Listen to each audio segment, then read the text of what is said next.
안녕하세요. 오늘은 예레미야서 27번째 시간입니다. 우리가 지난 시간까지 예레미야서 1장부터 29장까지를 함께 살펴보았습니다. 예레미야서는 총 52장으로 이루어진 책인데요. 이 책의 내용을 주제별로 나누어 살펴보면 1장은 예레미야의 소명, 2장부터 25장은 유다의 죄와 심판에 대한 경고, 26장부터 29장은 예레미야가 겪은 역사적 사건들입니다. 그리고 30장부터 33장은 이스라엘의 회복과 새 언약에 대한 약속, 이후 34장부터 45장은 예레미야의 활동 기록, 46장부터 51장은 이방 민족들에 대한 심판 예언, 마지막 52장은 예루살렘 멸망의 결론으로 이루어져 있습니다. 오늘부터는 예레미야서 30장부터 살펴볼 텐데요. 그런데 30장부터 33장의 회복의 말씀은 우리 이방인이나 교회 시대의 성도들에게 직접 주신 말씀이 아닙니다. 문자 그대로 아브라함의 자손, 야곱의 12지파인 이스라엘 민족에게 주신 회복의 약속입니다. 이 말씀은 바벨론 포로 생활에서 돌아오는 것뿐만 아니라 궁극적으로는 천년 왕국에서 완전한 회복을 약속하신 내용입니다. 그런데 이스라엘에게 주신 이 말씀을 우리가 꼭 알아야 하는 이유는 이스라엘을 알아야 성경 전체를 바르게 이해할 수 있기 때문입니다. 이스라엘은 인류 역사의 시계와 같아서 하나님께서 인류 역사를 어떻게 이끌어 가시는지를 이해하는데 중요한 열쇠가 됩니다. 성경에 기록된 모든 것은 우리의 배움을 위해 기록되었다는 말씀처럼 이스라엘에 대한 하나님의 계획을 알 때 우리는 하나님이 인류 역사를 어떻게 인도하시는지 더 잘 이해할 수 있게 됩니다. 그러면 이 시간에는 예레미야서 30장과 31장의 말씀을 중심으로 하나님께서 이스라엘이라는 민족을 얼마나 사랑하시는지, 그리고 하나님께서 가지고 계신 구속 계획이 어떤 것인지 함께 살펴보도록 하겠습니다. 먼저 예레미야 30장 3절을 보게 되면 주가 말하노라 보라 날들이 이르리니 내가 내 백성 이스라엘과 유다의 포로된 자들을 다시 데려오며 또 그들로 하여금 내가 그들의 조상들에게 준 땅으로 되돌아오게 할 터인즉 그들이 그 땅을 소유하리라 주가 말하노라 이렇게 기록되어 있습니다. 이 말씀은 분명히 남유다와 북이스라엘 모든 지파를 포함하며 회복이 단순한 마음의 위로나 상징이 아니라 그 조상들에게 주신 실제 땅으로 돌아와서 그 땅을 실제로 소유하는 물리적이고 역사적인 회복입니다. 우리가 성경을 읽을 때는 하나님께서 그 말씀을 어느 시대에 어떤 상황 속에 있는 사람들에게 주셨는지를 생각하면서 읽어야 합니다. 대상과 시대를 혼동하면 하나님의 뜻을 왜곡하게 되고 결국 교리를 잘못 적용하게 됩니다. 이러한 혼동에서 생겨난 대표적인 오류가 바로 이스라엘 대체신학입니다. 이 사상은 교회가 이스라엘을 대신했다고 주장하며 이스라엘에게 주신 약속과 예언을 영적으로 교회에 옮겨버립니다. 그런데 역사적으로 이 주장이 힘을 얻었던 이유는 AD 70년 예루살렘이 멸망하고 이스라엘이 거의 2000년 동안 나라 없이 흩어져 있었기 때문입니다. 그 긴 세월 동안 많은 교부들과 신학자들은 이스라엘의 문자적 회복을 상상하기 어려웠기 때문에 예레미야서나 에스겔서의 회복 예언을 교회에 대한 영적 비유로 돌려서 해석했습니다. 그리고 성 어거스틴 같은 초기 교부들의 전통에서 시작된 이런 사상은 중세를 거쳐 내려오면서 천주교와 일부 개신교 전통 안에도 이어졌습니다. 그러나 현대에 들어와서 특히 1948년 이스라엘의 재건 이후에는 성경의 예언이 상징이 아니라 문자 그대로 성취되고 있음을 많은 해석자들이 다시 보게 되었습니다. 성경은 하나님께서 이스라엘을 영원히 버리셨다고 말씀하지 않습니다. 그들의 불순종으로 인해 징계를 허락하셨지만 언약은 결코 폐기되지 않았습니다. 하나님께서는 다니엘서 9장 24절에서 27절에 70일의 예언을 통해서 이스라엘을 향한 시간표를 구체적으로 보여주셨습니다. 다니엘서에 나오는 한 일에는 원래 7일, 즉 한 주간을 의미하는 표현이지만 성경학자들은 이 한 일회를 7일이 아니라 7년으로 해석합니다. 그렇게 보면 70일에는 총 490년을 가리키게 됩니다. 다니엘서 9장 25절을 보면 예루살렘을 회복하고 건축하라는 명령이 나가는 때로부터 통치자 메시아에 이르기까지 7일회와 62일회가 있을 것이라고 되어 있고 26절에는 그 62일회 후에 메시아가 끊어질 터이나 자기를 위한 것은 아니다 라고 기록되어 있습니다. 이 구절을 통해서 예루살렘 재건 명령의 시점을 역사적으로 페르시아의 아닥사스다 왕 때로 보고 그 시점부터 약 483년을 계산하면 예수님의 십자가 사건 시기와 정확히 일치한다는 점을 알 수 있습니다. 그리고 마지막 남은 한 일에, 즉 7년은 아직 성취되지 않았는데 이것이 바로 앞으로 올 7년 환란기입니다. 이 시기는 이스라엘이 하나님께로 다시 돌아오도록 정결하게 하는 기간입니다. 그리고 이 69일회와 마지막 한 일회 사이에 교회 시대라고 불리는 기간이 들어있는 겁니다. 이 시대는 구약의 사람들이 알 수 없었던 이방인이든 유대인이든 상관없이 모두가 예수님의 핏값으로 구원받고 하나님의 자녀가 될 수 있는 은혜의 시대입니다.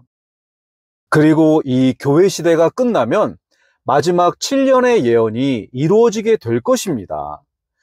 그리고 그 7년의 시간은 유대인들을 정화시키는 시간입니다. 하나님께서는 이스라엘 백성을 절대로 버리지 않으십니다. 그리고 지금은 이방인의 구원이 이루어지는 교회 시대입니다. 이 신비를 사도 바울은 이렇게 기록하였습니다. 먼저 로마서 11장 1절에 그러면 내가 말하노니 하나님께서 자신의 백성을 버리셨느냐? 결코 그럴 수 없느니라. 나도 이스라엘 사람이요 아브라함의 씨에서 난 자요 베냐민 지파에 속한 자니라. 그리고 11절에는 그러므로 내가 말하노니 그들이 실족함으로 넘어지게 되었느냐? 결코 그럴 수 없느니라. 오히려 그들의 넘어짐을 통해 구원이 이방인들에게 이르렀으니 이것은 그들이 질투하게 하려 함이니라. 그리고 25절에는 형제들아 너희가 스스로 지혜로운 것으로 여기지 않게 하기 위하여 이 신비에 대해 너희가 모르기를 내가 원치 아니하노니 그것은 곧 이방인들의 충만함이 이를 때까지 일부가 눈머는 일이 이스라엘에게 생긴다는 것이라. 이렇게 하나님의 경륜 속에서 교회 시대가 충만함에 이르게 되면 하나님께서는 이스라엘을 정화하셔서 회복시키실 것입니다.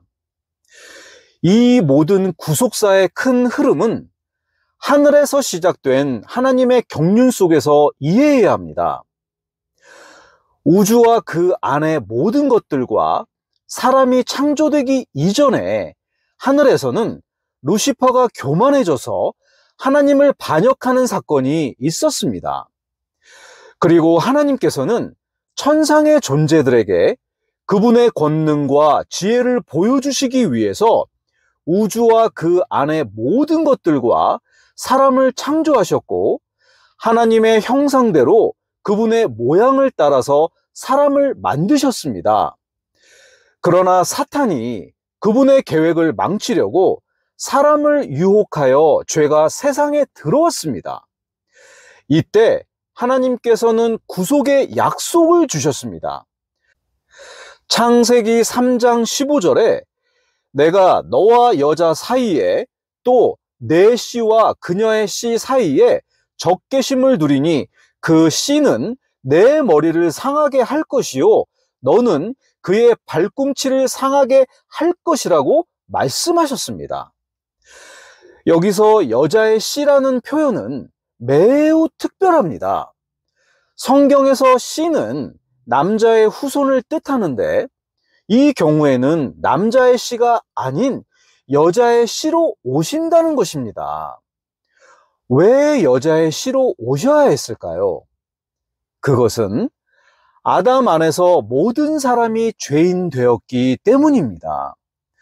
로마서 5장 12절을 보게 되면 그러므로 한 사람으로 말미암아 죄가 세상에 들어오고 죄로 말미암아 사망이 들어왔으며 이로써 사망이 모든 사람에게 전달되었으니 이는 모든 사람이 죄를 지었기 때문이라, 이렇게 기록되어 있습니다.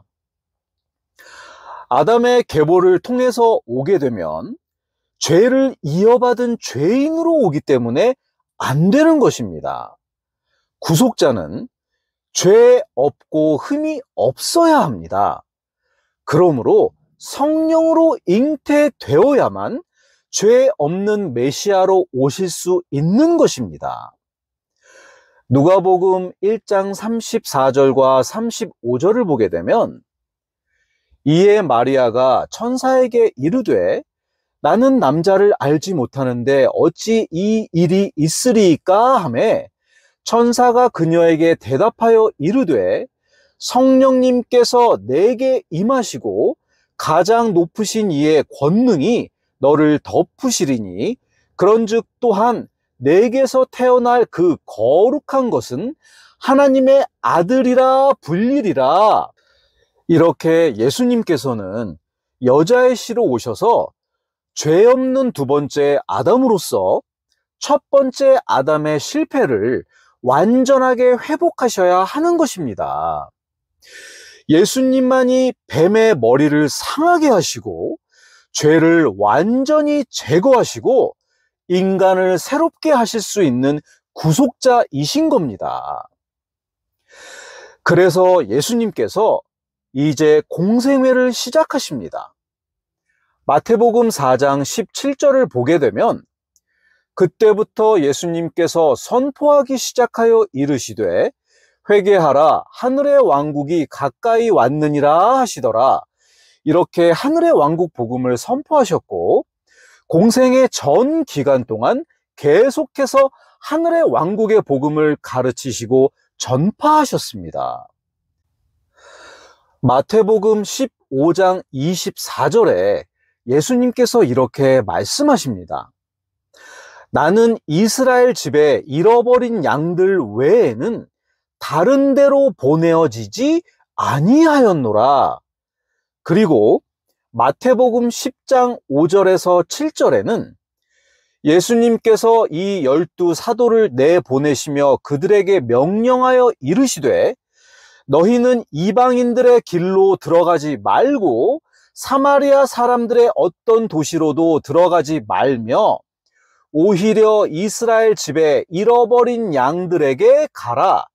너희는 가면서 선포하여 이르되 하늘의 왕국이 가까이 왔느니라 하라. 이렇게 기록되어 있습니다. 예수님과 제자들이 전하신 것은 흔히 다른 성경들에 번역된 천국의 복음이 아니라 원문 그대로 하늘의 왕국의 복음이었습니다. 이것은 죽은 뒤에 가는 천상의 장소를 말하는 것이 아니라 이스라엘이 오래 기다려온 메시아가 실제로 이 땅에서 통치하시는 왕국, 즉 메시아 왕국을 말하는 겁니다. 그러나 유대 지도자들과 백성들이 그 왕국의 복음을 거부함으로써 왕국은 연기되었고 그 사이에 교회 시대가 열리게 되었습니다.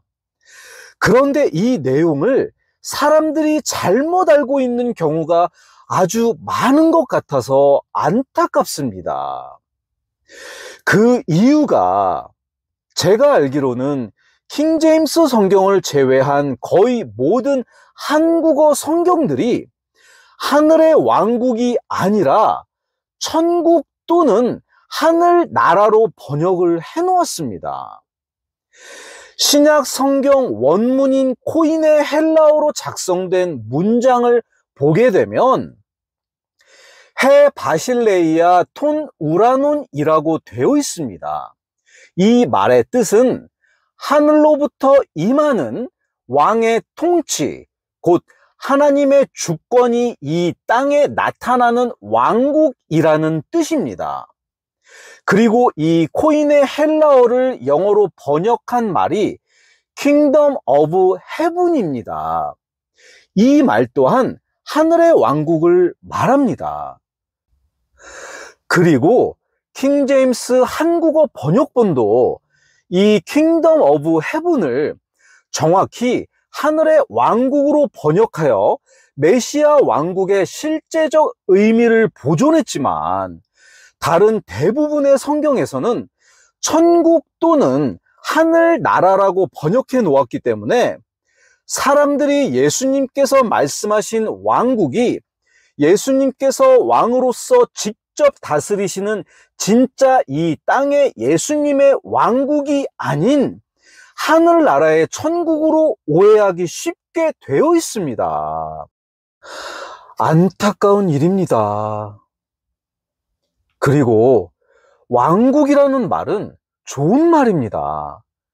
그런데 여호와의 증인들이 많이 사용하는 말이기 때문에 이 왕국이라는 말이 거북하게 느껴지는 부분이 있습니다.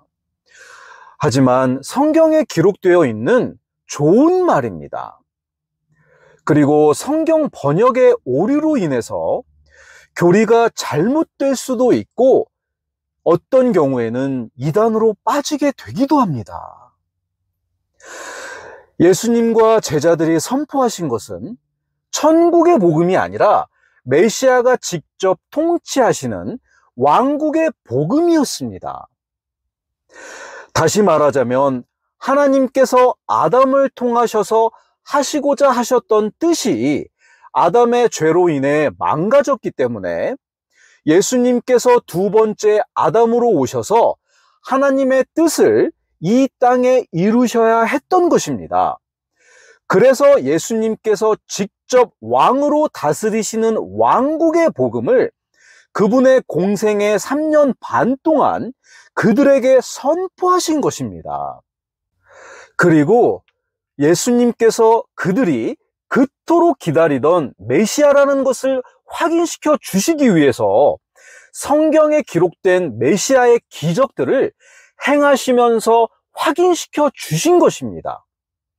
그런데도 그들은 끝까지 자신의 메시아를 거부합니다. 그래서 예수님께서는 그분의 공생의 마지막 때에 그들에게 이렇게 말씀하십니다. 마태복음 23장 39절 말씀입니다. 내가 너희에게 이르노니 너희가 말하기를 찬송하리로다 주의 이름으로 오시는 이여 할 때까지 이제부터 너희가 나를 보지 못하리라 하시니라. 이렇게 메시아가 통치하는 왕국이 그들에게 취소가 되고 교회가 그것을 받은 것이 아니라 연기가 된 겁니다.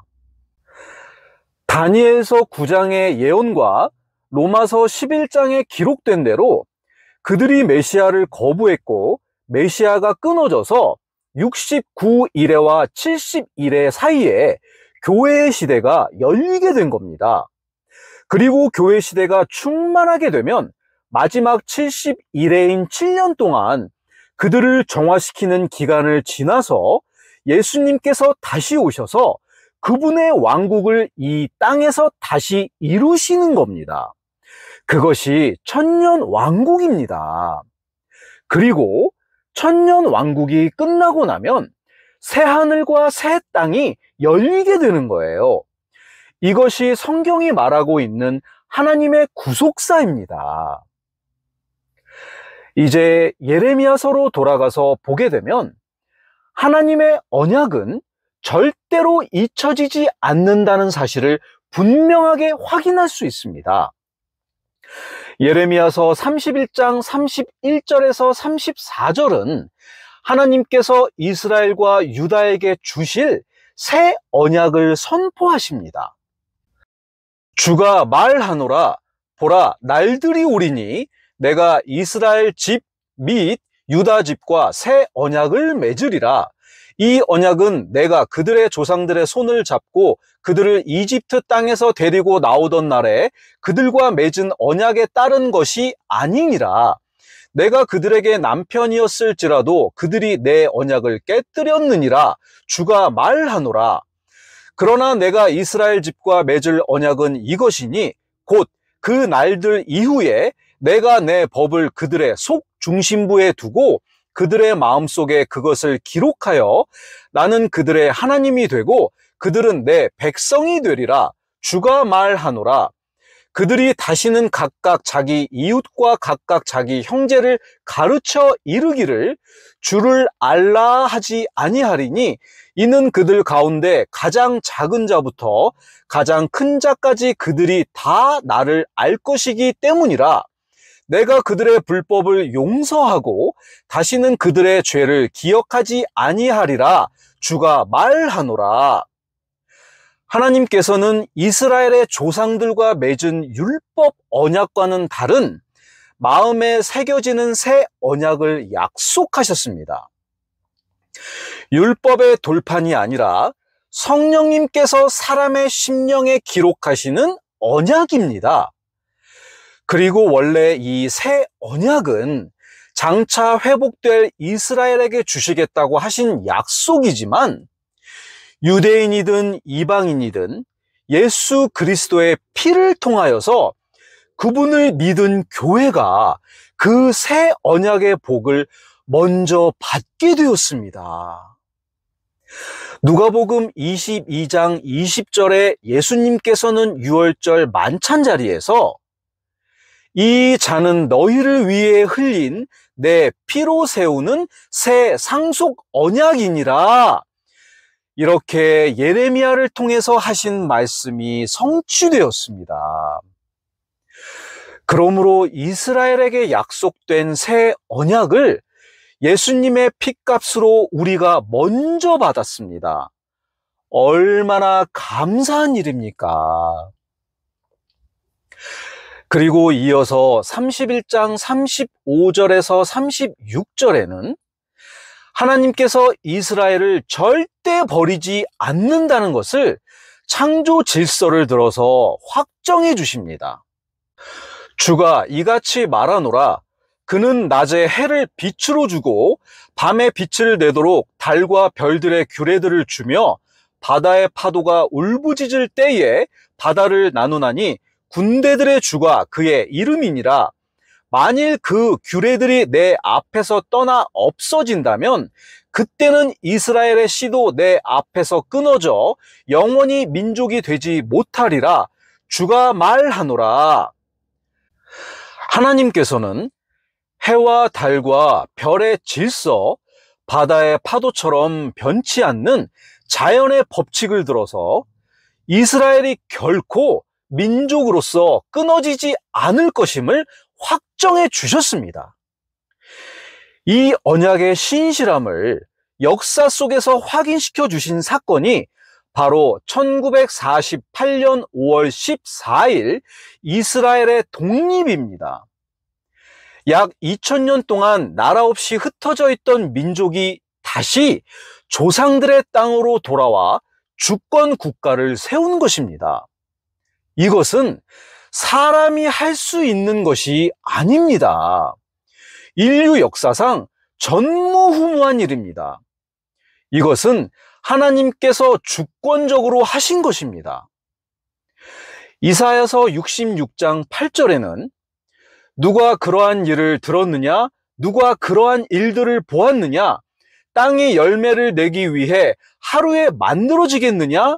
혹은 한 민족이 순식간에 태어나겠느냐?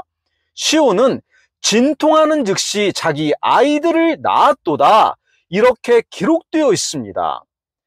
그리고 에스겔서 36장 37장은 하나님께서 이스라엘을 열방에서 다시 모아 그들의 땅으로 데려오시고 다시 살아날 것을 예언하고 있으며, 많은 성경학자들은 이것이 1948년 이스라엘의 재건과 하나님의 예언의 성취가 시작된 표적이라고 보고 있습니다.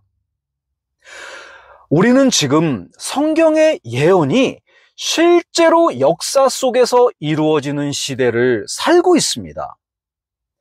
하나님께서는 신실하셔서 그분의 언약을 헛되이 하지 않으십니다. 이스라엘은 성경 기록 그대로 약 2000년 만에 다시 그들의 땅에 회복되었고, 마지막 때에 7년의 환란기를 통해서 진짜와 가짜가 걸러지고 정화된 후에 예수님께서 재림하셔서 이 땅에서 천년 왕국을 통치하실 때에 완전한 회복을 받게 될 것입니다. 예레미야서 30장 5절에서 7절까지를 보게 되면 주께서 이같이 말씀하시느니라. 우리가 소리를 들었는데 그것은 떨고 두려워하는 소리요 평안의 소리가 아니니라. 이제 너희는 묻기를 남자가 아이를 베어 산고를 겪느냐 하고 또 알아보라. 모든 남자가 산고를 겪는 여인같이 자기 손을 허리에 대며 모든 얼굴이 창백하게 변함을 내가 봄은 무슨 까닭이냐? 슬프도다. 그 날이 커서 어떤 날도 그것과 같지 아니하니 그날은 곧 야곱의 고난의 때니라. 그러나 그가 그 고난에서 구원을 받으리라. 이렇게 예수님께서 재림하시기 전에 7년의 환란기를 거치며 정화되어서 완전한 하나님의 백성으로 회복시켜 주신다고 말씀해 주셨습니다. 그리고 이 환란기는 예수님의 핏값으로 구원받지 못한 유대인들과 이방인들 모두를 진짜와 가짜를 걸러내고 정화시키는 시기입니다. 반대로 예수님의 핏값으로 구원받은, 즉 예수님의 신부인 교회들은 7년 환란기에 들어가지 않고 7년 환란기가 시작되기 전에 예수님께서 공중으로 먼저 재림하시고 우리 교회들은 휴거되어서 예수님과 함께 있는다고 성경에 기록되어 있습니다. 먼저 요한계시록 3장 10절 말씀을 보겠습니다. 내가 나의 인내의 말을 지켰은즉 나도 너를 지켜 시험의 시간을 면하게 하리니 그것은 곧 앞으로 온 세상에 임하여 땅에 거하는 자들을 시험하는 시간이라. 다음으로는 데살로니가 전서 4장 16절 17절 말씀을 보겠습니다. 주께서 호령과 천사장의 음성과 하나님의 나팔 소리와 함께 친히 하늘로부터 내려오시리니 그리스도 안에서 죽은 자들이 먼저 일어나고 그 뒤에 살아서 남아있는 우리가 그들과 함께 구름들 속으로 채어 올라가 공중에서 주를 만나리라. 그리하여 우리가 항상 주와 함께 있으리라. 아멘.